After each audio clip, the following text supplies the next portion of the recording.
You're almost there. The only reason your name is written in heaven is because God did for you what you never could have done for yourself.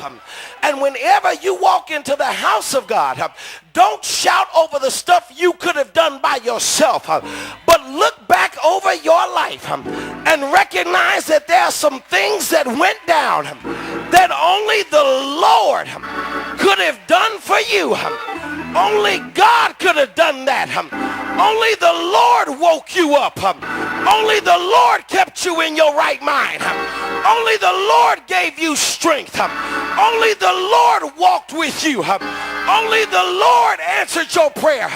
Is there anybody here tonight that knows there's some stuff in your life and you can't take the credit for it? But if it had not been for the Lord on your side,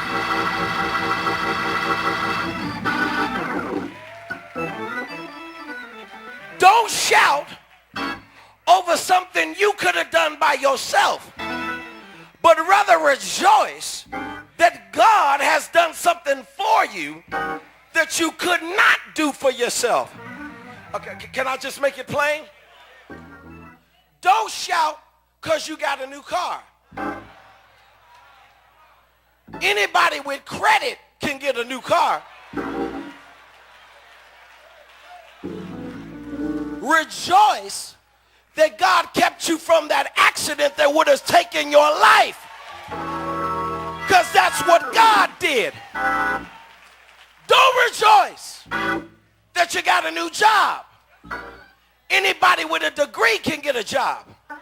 Rejoice that you can go to work with demons and devils every day and not lose your mind. That's what the Lord has done. Don't rejoice that your kids are on the honor roll. Anybody spending time with their kids can do that. Rejoice that they made it home at the end of the day. And you know that it was only the Lord that made a way.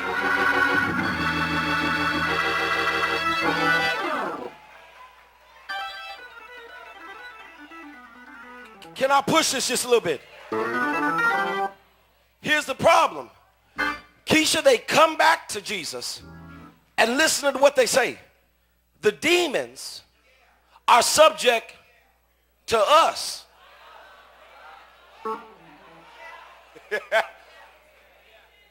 Look what we done did.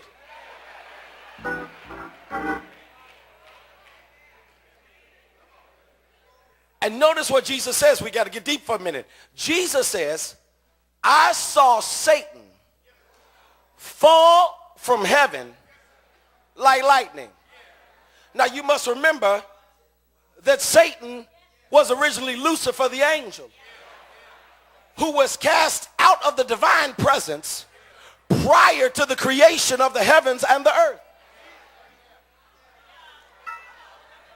And so Jesus said, listen, I know y'all all excited that you got authority over demons. But remember, I saw him when my Father kicked him out of heaven. The only reason you could do down here what you did is because God had already done it up there. Oh God, I feel it right there. So even what you think you can take credit for, at the end of the day, you couldn't do nothing if the Lord hadn't given you the power in the first place. Okay, I see some of y'all a little slow. Let me help you. When I got to seminary, I was as scared as I could ever be, because my undergraduate degree was in engineering.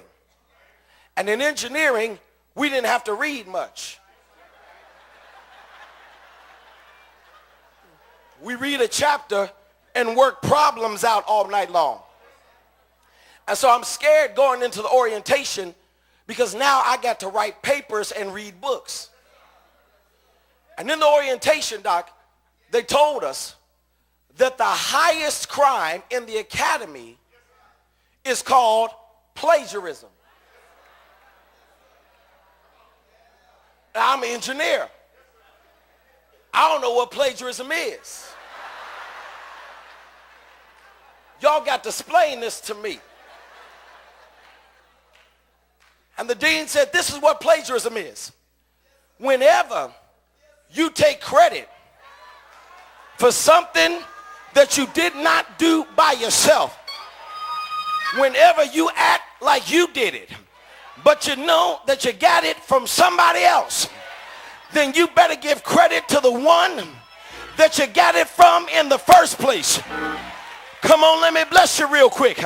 Stop walking in church on Sunday and committing sanctified plagiarism and acting like you got here by yourself, like you were just so good and so righteous. But if the truth be told, the reason you are is because God is, that you would have died a long time ago if the Lord wasn't walking with you, if the Lord wasn't answering your prayers, if the Lord wasn't holding you. Is there anybody here that knows God ought to get the credit for anything I think I've done?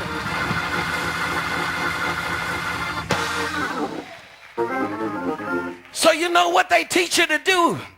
They teach you to have what's called a footnote, which means every time there's something you didn't get by yourself, you got to go to the bottom of the page and say, let me tell you where I got this from. There ought to be somebody whose resume of life has some footnotes on it.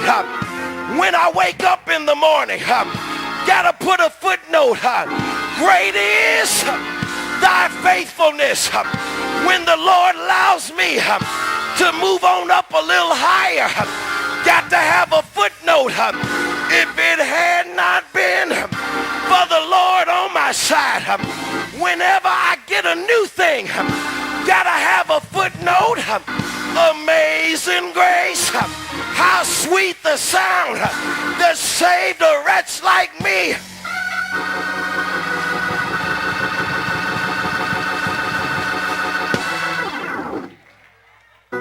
He says, listen, I don't want you to praise over stuff you've done, but I want you to learn to rejoice over the fact that there's some things only God could have done for you.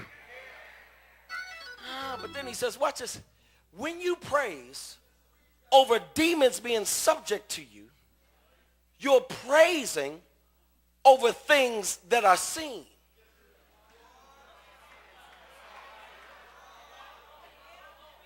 Your name written in heaven is something you have not seen, but something you got to take on faith. And Jesus says, I'm tired of folk that can only praise God when they've seen some stuff. I need some faith, people with enough faith to declare even when I ain't seen it, I know that God is worthy to be praised for it. Anybody can shout when you see the way coming, but I need some folk that don't know how, don't know when, and don't know where, but got enough faith to say that I just believe that the Lord will make a way, and you rejoice even when you ain't seen it. Anybody can shout when they see commas in the bank account, but I need some folk